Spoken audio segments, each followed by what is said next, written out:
দিন 18 দিন ধরে জেল কাটিয়েছে প্রতিদিন। আমরা বলছি বাচ্চাগুলো জেলে ছিল? বলছে হ্যাঁ বাচ্চাগুলো জেলে ছিল। তখন একবার মনে পড়ছে আনন্দবাজার, একবার মনে পড়ছে সুমনবাবু, একবার মনে পড়ছে 24 ঘন্টার হচ্ছে মৌপিয়াবন্দি, একবার মনে পড়ছে এদের থোবড়াগুলো, আর মনে হচ্ছে কতটা নির্লজ্জ যে এই খবরটা করার মতো হিম্মত নেই, একটা মেরুদণ্ড নেই ওদের মিডিয়ার, সে দেখাতে পারে আসল কি বদনামি করছে গ্রাম বাংলা জুড়ে এই মমতা বন্দ্যোপাধ্যায়ের দালাল পুলিশ। সীতামণি সোরেন, সালেম খান, মহিদুল ইসলাম মিদ্দার মা, এই শহীদ পরিবার, তাদের হচ্ছে একসঙ্গে পায়ে পায়ে পথ চলা।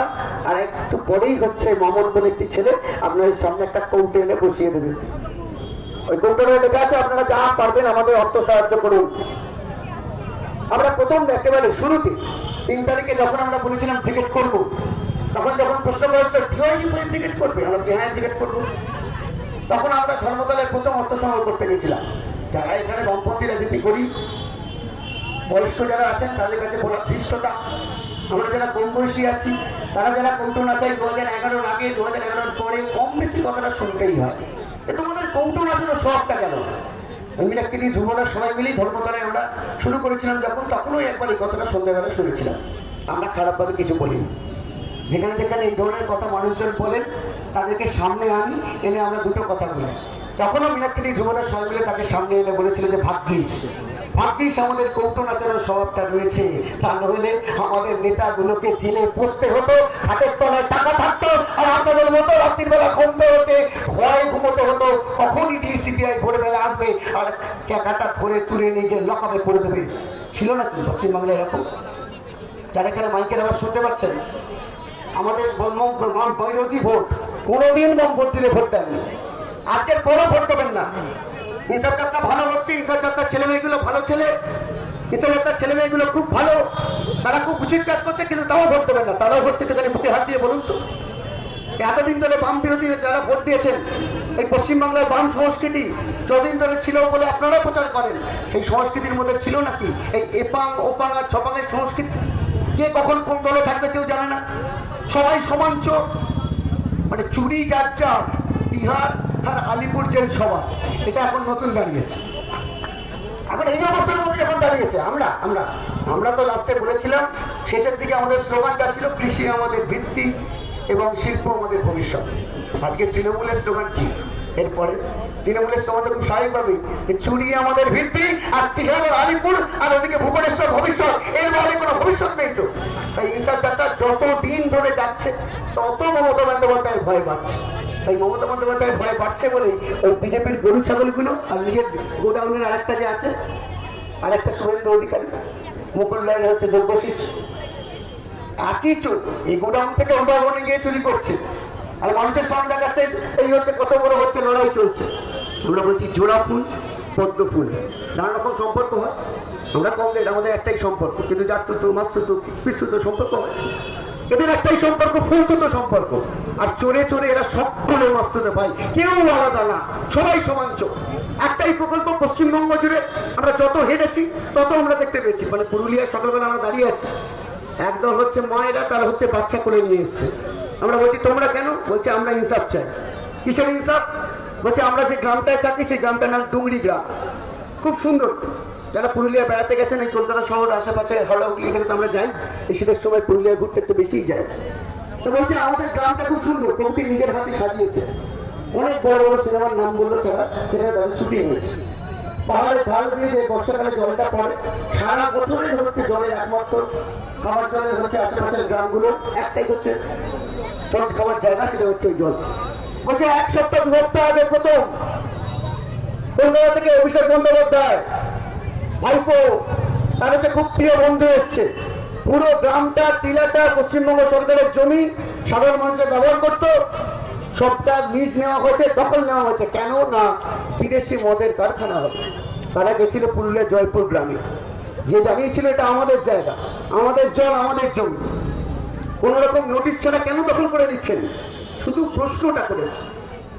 কোলে 3 মাসের ছেলে, কোলে 2 মাসের বাচ্চা, 1 মাসের বাচ্চার সমেত 18 জনকে, 18 জন 3 তারিখ থেকে 19 তারিখ, যতদিন আমরা হেঁটেছি পুরুলিয়া যাওয়ার আগে, 16 দিন 18 দিন ধরে জেল কাটিয়েছে প্রতিদিন। আমরা বলছি বাচ্চাগুলো জেলে ছিল? বলছে হ্যাঁ বাচ্চাগুলো জেলে ছিল। তখন একবার মনে পড়ছে আনন্দবাজার, একবার মনে পড়ছে সুমনবাবু, একবার মনে পড়ছে 24 ঘন্টার হচ্ছে মৌপিয়ানন্দী, একবার মনে পড়ছে এদের থোবড়াগুলো, আর মনে হচ্ছে কতটা নির্লজ্জ যে এই খবরটা করার মতো হিম্মত নেই, একটা মেরুদণ্ড নেই ওখানে মিডিয়ার, সে দেখাতে পারে আসল কি বদনামি করছে গ্রাম বাংলা জুড়ে এই মমতা বন্দ্যোপাধ্যায়ের দালাল পুলিশ। কে করাচ্ছে? কার খিদে? কারণ একটা প্রকল্প যেমন পারো তেমন ছাড়ো, এই প্রকল্পে যারা আছে তারাই নবু খোয়ার, নতুন দিদির ভূত, এই সমস্ত নামে সাধারণ মানুষকে বোকা বানানো। আর উল্টো দিকে দাঁড়িয়ে আমরা বলছিল এই ডিওয়াইএফআই কর্মী এখানে যারা বসে আছেন বক্রেশ্বর তাপবিদ্যুৎ কেন্দ্র করেছেন, সরকারের টাকা নেই, নিজে রক্তদান করে রক্ত দিয়ে রক্ত বেঁচে ডিওয়াইএফআই কর্মীরা করেছে, আমরা তার উত্তরাধিকারী। ওই আনন্দবাবুকে লিখতে বাধ্য করেছিলাম আমরা। সারা রাজ্যে ডিওয়াইএফআই কর্মীরা যখন নিজের রক্ত বেঁচে বক্রেশ্বর করছে, তখন প্রথম পাতায় আনন্দবাজার কালো মোটা অক্ষরে লিখতে বাধ্য হয়েছিল যে বাঙালি বাচ্চার রক্ত তেজ আর এই 70 হিংসার যাত্রী এরাও শপথ নিয়েছে। আরো একবার লিখতে হবে যে হিংসার দেবতা বাংলার মানচিত্র পাল্টে দিল, ছবিটা পাল্টে দিল, ওই আনন্দবাজার লিখবে, ওই আনন্দবাজার লিখতে বাধ্য করবো। কারণ আমরা ডিওয়াইএফআই, আমরা এই বুদ্ধদেব ভট্টাচার্য ডিওয়াইএফআই, যে বুদ্ধদেব ভট্টাচার্য বাংলার মুখে দাঁড়িয়ে বলতে পারি যে দাঙ্গা করতে হলে মাথা ভেঙে গড়িয়ে দেবো। আমরা বলছি হ্যাঁ হ্যাঁ হ্যাঁ, আমরা এই প্রতিটা পাড়ায় প্রতিটা মহল্লায় বলে এসছি একটা দাঙ্গাবাজকে ছাড়বো না, একটা চোরকে ছাড়বো না, একটা পয়সা হজম করতে দেবো না। প্রতি মাসে 3টে করে লটারি জিতত, সাধারণ মাসের টাকা মারত, কয়লা গরু পালি যা পেরেছে তাই ছেড়েছে। একটা প্রজন্মের বয়স চলে গেছে, আবার গিয়ে নাটক করছে হাজার দিন যাওয়ার পর। 16 সাল 21 সাল তারপরে আবার নাটক চলছে। আমরা বলছি সমস্ত ভাওতাবাজি সমস্ত নাটক বন্ধ করতে হবে। তার জন্য এই সত্যকে বিচার যাচ্ছি পায়ে পায়ে প্রতিদিন বাংলার ঘরে ঘরে মানুষের মধ্যে হারানো বিশ্বাস, আমাদের প্রতি বিশ্বাস যে আগল ভাঙা ছিল, প্রতিদিন সেই বিশ্বাস ভাঙছে, আগল ভাঙছে। চোখে চোখ রেখে দাঙ্গাবাজ চোরদের বলছে সময় এসছে, ছাড়ো ছাড়ো প্রতি ছাড়ো, বাংলা থেকে নামো। চেলামবাড়ির মানুষ তুলেছিল 14 বেলায়। আমরা বলছি উঠতে সময় লেগেছে, নামতে লিখতে বেশি সময় লাগবে না। এই সত্যের ইনসাফ প্রতি নামিয়ে ছাড়বো অপর থেকে নিচ অব্দি। এই ইনসাফের কথা, এই অধিকারের কথা, এই কথা বলতেই সত্যজন আসছে আপনাদের কাছে। আর কিছুক্ষণের মধ্যে ঢুকে যাবে হিন্দু আছে, হিন্দা বলবে সারা দেশের কথা, সারা দেশের অভিজ্ঞতা কেমন, সারা দেশের যারা নেতা তারা এখানে এসে কি নিয়ে যাচ্ছে, কি বলছে তাদের। যে কথাটা বলে শেষ করবো তাহলে এই রবীন্দ্রনাথ ছাড়া তো আমাদের কোনো পথ নেই। আর বিজেপি আর এস এর দেশ বাঁচানোর লড়াই, যেখানে দাঁড়িয়ে আমরা বলছিলাম যে সমস্ত সারা পতাকার মাঝে সব থেকে উঁচুতে যেটা হয়ে আছে সেটা হচ্ছে আমাদের জাতীয় পতাকা। আমরা ঠিক করি এই দেশটা বাঁচাতে হবে, এই দেশটা বাঁচলে বাংলা বাঁচবে, বাংলা বাঁচবে তবে কাজের অধিকারের কথা হবে। এখানে মণিপুরে কাজের অধিকারের কথা হচ্ছে না, শুধুমাত্র দাঙ্গার কথা হচ্ছে, কারণ পরিবেশটা এটাই নেই। আমরা বলছি বাংলাকে মণিপুরে হতে দেবো না, বাংলাকে গুজরাটে হতে দেবো না, একটা ঘটনা ওখানে চাই না, একটা দাঙ্গাবাজ চাই না, একটা চোরকে বাংলার মুখ হতে দেবো না। বাংলা অমন চোর মেয়েকে চায় না, বাংলায় সত্যচোর ছেলে মেয়েকে চায় যারা সবচেয়ে রাজনীতি করে, যারা কথা উঁচু করে বলতে পারে বিক্রি হই না, ডিওয়াইএফআই বিক্রি হয় না। একটা নতুন ইতিহাস লিখবে এরা। 22 তারিখে শেষ হবে, 7 তারিখে ব্রিগেড, 7খানা ব্রিগেড করে, এখানে জ্যোতিদা আছে, তীর্থঙ্করদা আছে, অনেকেই প্রাক্তন নেতারা আছে, সবার নাম বলতে পারছি না। আমি দেখলাম 83 সাল 85 সাল 93 সাল 7খানা ব্রিগেড করেছে ডিওয়াইএফআই। এরপরে দাঁড়িয়ে 2008-এর পর 2023 সালে আমরা বলেছি যৌবনের ডাকে হবে জনগণের ব্রিগেড। আমরা বলছি রবীন্দ্রনাথের কথা হবে নেই। আমরা বলতে চাই যে ভাবছ হবে তুমি যা চাও, জগৎটাকে তুমি না চাও, দেখবে হঠাৎ নয়ের মেলে হয় না যেটা সেটাই হবে। তাই 7 তারিখ ব্রিগেড রওনা করছে, এখান থেকে হয়ে কোথাও হাঁটো হাঁটো হাঁটো 7 ব্রিগেডে হবে, জনগণের ব্রিগেড হবে, যৌবনের ডাকেই হবে। কেউ আটকানো পারবে না, কারণ পাপের কিংবদন্তি আটকানো। তাই সবাইকে আহ্বান জানাচ্ছি, আসুন পরে পরে খবর দিন, যাদের চাকরি হারিয়েছে, বয়স চলে গেছে, খবর দিন।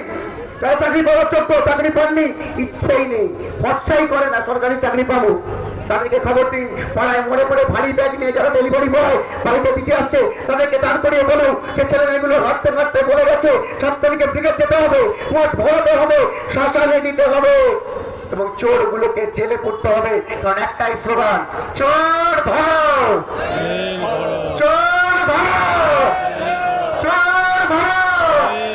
7 তারিখ যেন মানুষের সমাজে আরো চোর আওয়াজ শুনতে পাই, একটু কথা বলে সবার সঙ্গে দেখা হবে আশা থেকে বক্তব্য শেষ করছি।